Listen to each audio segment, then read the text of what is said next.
Hello everyone, आज का हमारा टॉपिक है to find the equation of tangent plane at a point p x1 y1 z1 of a central conicoid ax² plus by² plus cz² equal to 1। यानी हमें equation of tangent plane निकालनी है। हमें given है कि जो हमारा पॉइंट है x1 y1 z1 वो सेंट्रल कॉनिकॉइड पे लाई कर रहा है। इक्वेशन ऑफ सेंट्रल कॉनिकॉइड हमें पता है होती है हमारी ax² plus by² plus cz² equal to 1।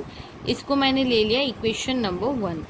अब हमने माना कि ये जो पॉइंट है, यानी जो पॉइंट है हमारा p x1 y1 z1 be any point on a line passing through a central conicoid, यानी सेंट्रल कॉनिकॉइड से पास होने वाली किसी लाइन पर कोई पॉइंट है p x1 y1 z1, तो उस लाइन की हमारी इक्वेशन हो जाएगी x minus x1 by l, y minus y1 by m and z minus z1 by n। इन तीनों को मैंने ले लिया इक्वल टू r। ये हो जाएगा हमारा इक्वेशन नंबर सेकेंड। ठीक है, अब देखो हमने माना कि इस पॉइंट से कोऑर्डिनेट निकाल सकते हैं हम, तो इससे पहले भी मैं इससे बता चुकी हूँ कि हम इसको फर्स्ट सेकंड थर्ड फोर्थ लेते हैं और कंपेयर करके एक्स वाई जेड की वैल्यू निकालते हैं। तो देखो इक्वेशन नंबर सेकंड से हमें कोऑर्डिनेट मिल गए एल आर प्लस x1। देखो x के लिए l को यहाँ पे ट्रांसफर किया और x1 को इधर ऐड किया, तो ऐसे ही हमें x1 y1 z1 ये तीन कोऑर्डिनेट मिल गए एक्स वाई जेड। तो हमने माना कि ये क्या है, coordinate of any point Q on a line second. अब क्योंकि ये पॉइंट इक्वेशन नंबर 1 पे लाई करेंगे, क्यों? क्योंकि हमें पता है कि ये इसी से इंटरसेक्ट हो रहे हैं, यानी इससे पास हो रहा है। तो अगर हम एक्स वाई जेड की जगह ये वाले कोऑर्डिनेट रखते हैं इन इक्वेशन नंबर 1, तो इक्वेशन नंबर 1 वाली इक्वेशन को सेटिस्फाई करेगा। तो मैंने इक्वेशन नंबर 1 जो हमारी थी ax² plus by² plus cz² equal to 1, इसमें एक्स वाई जेड की जगह पे ये वैल्यू रख दी, ये एक्स वाई एंड जेड। तो देखो वैल्यू पुटअप करने पर ये आया इक्वेशन। फिर मैंने ये ब्रैकेट सॉल्व किया, सीधा a प्लस b² वाला फॉर्मूला लगाया है। इससे प्रीवियस क्वेश्चन में भी हमने ये सेम चीज़ की थी। ये देखो हमने ये ब्रैकेट ओपन किया था यहाँ पे और फिर r² 2r कॉमन निकाल के ये वाली इक्वेशन बनाई थी। यहाँ पे मैं ये इक्वेशन डायरेक्ट लिख रही हूँ। तो ये हो जाएगी हमारी इक्वेशन नंबर थर्ड। अब p x1 y1 z1 इसी सेंट्रल कॉनिकॉइड पे लाई कर रहे हैं। देखो क्वेश्चन में भी ऑलरेडी मेंशन है, तो इसमें x y z की जगह पर मैं x1 y1 एंड z1 रख सकती हूँ। तो मैंने इक्वेशन ऑफ सेंट्रल कॉनिकॉइड वाली इक्वेशन में x1 y1 z1 रख दिया, तो ये मेरे पास आ गई इक्वेशन नंबर 4। अब देखो इक्वेशन नंबर 4 से हमें इसकी वैल्यू पता है ax1² by1² and cz1² equal to 1 है। यही वैल्यू मैंने यहाँ पे पुटअप कर दी, तो ये वाला टर्म मेरा पूरा 0 हो जाएगा। देखो 1 माइनस 1 यहाँ पे 0, यानी इक्वेशन नंबर 4 को मैं इक्वेशन नंबर 3 में पुट कर रही हूँ। तो देखो इक्वेशन नंबर 4 को इक्वेशन नंबर 3 में पुट करने पर मुझे इक्वेशन नंबर 5 मिल जाएगी। अब इक्वेशन नंबर 5 से देखो इसका एक रूट 0 हो जाएगा मेरे पास। अब इक्वेशन 2 वाली लाइन जो है वो टेंजेंट लाइन होगी कॉनिकॉइड पे, यानी जो हमारी लाइन थी सेकेंड वाली वो टेंजेंट लाइन होगी कॉनिकॉइड फर्स्ट पे, अगर इसका जो सेकेंड रूट है वो भी 0 हो जाए। ये कंडीशन है इसकी, तो मैंने ये सेकेंड रूट इक्वल टू 0 ले लिया। तो ये मेरे पास हो जाएगा ALX1 plus BMY1 plus CNZ1 equal to 0। इसको मैंने ले लिया इक्वेशन नंबर 6। यहाँ तक क्लियर होगा। अब देखो हमेशा हम क्या करते हैं, जो LMN है इस फॉर्म में क्वेश्चन नहीं रखे, हम इसकी वैल्यू एलिमिनेट करते हैं। तो देखो हमने क्या किया, इक्वेशन नंबर 6 से LMN की वैल्यू एलिमिनेट करी और इसको एलिमिनेट करने के लिए हमने इक्वेशन नंबर 2 यूज़ किया। तो देखो इक्वेशन नंबर सेकेंड में अगर हम कंपेयर करते हैं, मैंने यहाँ पे R1 ऐड कर लिया, तो कंपेयर करने पर L की वैल्यू हमें मिल जाएगी x माइनस x1, M की वैल्यू हमें मिल जाएगी y माइनस y1 और N की वैल्यू मिल जाएगी z माइनस z1। तो यहाँ से मैंने LMN की वैल्यू फाइंड आउट कर ली इक्वेशन नंबर सेकेंड से, और इसी को मैं इक्वेशन नंबर 6 में पुट करूँगी।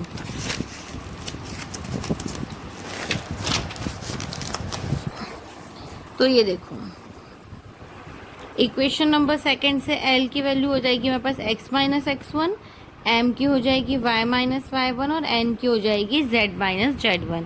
ये वैल्यू मैंने इक्वेशन नंबर 6 में पुट कर ली। तो देखो, इक्वेशन नंबर 6 में पुट करने पर ये वाली इक्वेशन मिलेगी। फिर मैंने a का ब्रैकेट में मल्टीप्लाई करवाया और सारी टर्म ओपन करके लिख ली। तो मेरे पास ये आ जाएगा, देखो, ax x1 minus a x1 square plus b y y1 minus b y1 square और c z z one minus c z one square equal to 0। अब मैंने क्या किया, जो ये वाले टर्म्स थे a x one square b y one square और सी जेड वन स्क्वायर, उसको मैंने इक्वल टू के इस साइड भेज दिया। ये इक्वेशन बन गई। अब हमें पता है कि इस वाले टर्म की पूरी वैल्यू 1 होती है। ये हमारा सेंट्रल कॉनिकॉइड वाली इक्वेशन थी। ये देखो, इक्वेशन नंबर 4। इक्वेशन नंबर 4 से देखो, a x one square plus b y one square plus c z one square की वैल्यू 1 है। तो इक्वेशन नंबर 4 से मैंने उसकी सीधा वैल्यू 1 रख दी। तो हमारे पास आ जाएगा ये वाला इक्वेशन, और इस इक्वेशन को नाम दे दो equation number A, capital A, और यही हमारी रिक्वायर्ड इक्वेशन है। This is our required equation, equation of a tangent plane और at a point P x1 y1 z1 of the central conoid। ये हमारी इक्वेशन ऑफ टेंजेंट प्लेन हो गई। इसी में अगर हमारा केस है एलिप्सॉइड, ये वाला हमने निकाला था सेंट्रल कॉनिकॉइड के लिए टेंजेंट प्लेन। अगर सेंट्रल कॉनिकॉइड में ही हमें एलिप्सॉइड दे दिया जाए तब हम क्या करेंगे, हमारा पूरा डेरिवेशन सेम रहेगा, हमारी इक्वेशन भी सेम रहेगी। सिर्फ इस केस के लिए हम a को 1/a स्क्वायर से रिप्लेस कर देंगे, b को 1/b स्क्वायर से और c को 1/c स्क्वायर से। तो हमें टेंजेंट प्लेन मिल जाएगा एलिप्सॉइड के लिए। देखो कैसे, ये हमारी इक्वेशन नंबर a थी, है ना। इक्वेशन नंबर a को मैं वापस लिख लेती हूँ। तो हमारी इक्वेशन नंबर a थी a x1 plus b y y one plus c z z one equal to 1। अब एलिप्सॉइड के लिए मैंने बताया था a को 1/a स्क्वायर से रिप्लेस करते हैं। तो ये हो गया x1/a square plus y1/b square and z1/c square equal to 1। ये हमारी हो जाएगी required tangent plane for ellipsoid. I hope सभी को क्वेश्चन क्लियर होगा। अब हम इसके कंडीशन के बारे में पढ़ेंगे, यानी कंडीशन ऑफ टेंजेंसी। अब हम कंडीशन ऑफ टेंजेंसी निकालते हैं। तो हमें फाइंड करना है condition that the plane Lx plus my plus nz equal to p should touch the conicoid ax square plus by square plus cz square equal to 1।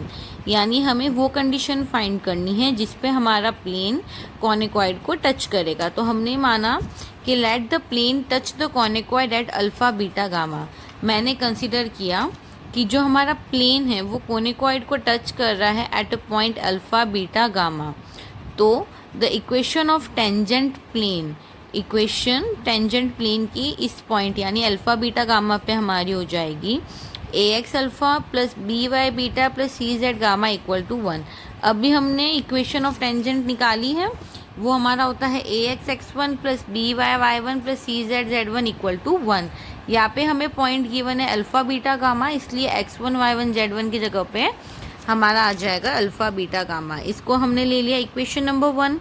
अब हमें गिवन है since given that plane and tangent plane are equal, यानी जो हमारा given plane है Lx plus my plus nz equal to p, और जो हमारा टेंजेंट प्लेन है यानी ये वाला टेंजेंट प्लेन, ये दोनों ही हमारे क्या है, इक्वल है।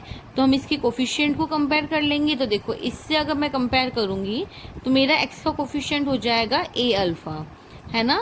और अगर मैं इक्वेशन ऑफ प्लेन निकालती हूँ तो इससे मेरा x का कोफिशिएंट हो जाएगा l। फिर यहाँ से y का कोफिशिएंट कंपेयर करते तो ये हो जाएगा b beta upon m c gamma upon n equal to 1/p।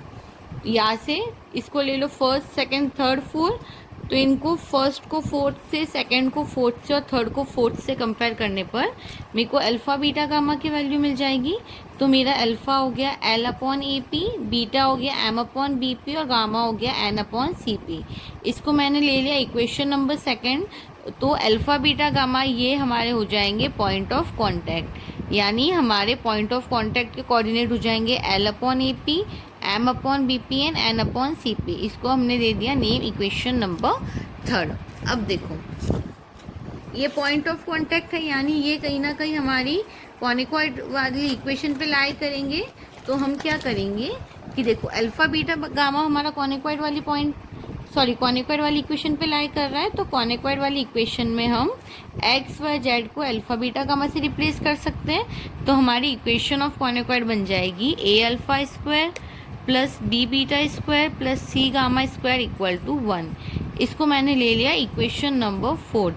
अब हम क्या करेंगे, इक्वेशन नंबर 2 जहाँ पे हमने अल्फ़ा बीटा गामा की वैल्यू फाइंड आउट की थी, उसी वैल्यूज़ को हम लोग यहाँ पे इक्वेशन नंबर 4 में रख देंगे। तो हमारी देखो अल्फ़ा बीटा गामा की वैल्यू आई थी एल अपॉन ई पी, तो हमने यहाँ पे वैल्यू पुटअप कर ली। तो इक्वेशन बन गई हमारी A L square upon A square P square plus B M square upon B square P square and C N square upon C square P square equal to 1। फिर इस वाली equation से हमने 1 अपॉन पी स्क्वायर कॉमन निकाल दिया। तो देखो ए से एक ए कट हो जाएगा, बी से एक बी और सी से एक सी, यानी हमारे पास ये वाली इक्वेशन आ जाएगी फाइनली। और ये हमारी होती है कंडीशन की the given plane will touch the conicoid. ये हमारी रिक्वायर्ड कंडीशन है। ये कंडीशन थी हमारी किसी भी सेंट्रल कॉनिकॉइड के लिए। अगर इसी में हमें केस दे दें कि in the case of ellipsoid, तो हमने अभी अभी पढ़ा था इसी वीडियो में कि अगर एलिप्सॉइड होता है तो हम ए को 1 अपॉन ए से 1 अपॉन ए स्क्वायर से रिप्लेस कर देते हैं, बी को हम रिप्लेस कर देंगे 1 अपॉन बी स्क्वायर से और सी को रिप्लेस कर देंगे 1 अपॉन सी स्क्वायर से। तो अगर यही कंडीशन हमें एलिप्सॉइड के लिए पूछ दे कि अगर हमारा एक प्लेन है और वो हमारा एलिप्सॉइड को कब टच करेगा, अगर ये कंडीशन पूछ दे तो हमारी कंडीशन हो जाएगी, देखो इसी इक्वेशन में ए की जगह पे 1 अपॉन ए स्क्वायर रखूंगी तो ये हो जाएगा L square A square plus M square B square plus N square C square equal to P square. ये हो जाएगी हमारी कंडीशन और हमारे एलिप्सॉइड के लिए पॉइंट ऑफ कांटेक्ट हो जाएंगे। देखो सेंट्रल कॉनिकॉइड के लिए हमारे पॉइंट ऑफ कांटेक्ट थे एल अपॉन ए पी, तो ये हमारा हो जाएगा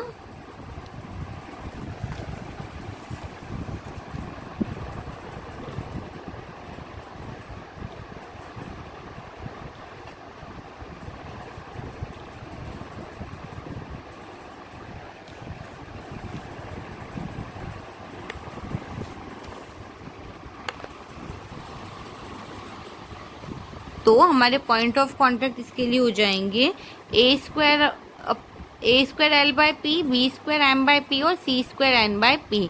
आई होप टेंजेंट प्लेन और उसकी कंडीशन सभी को क्लियर होगी।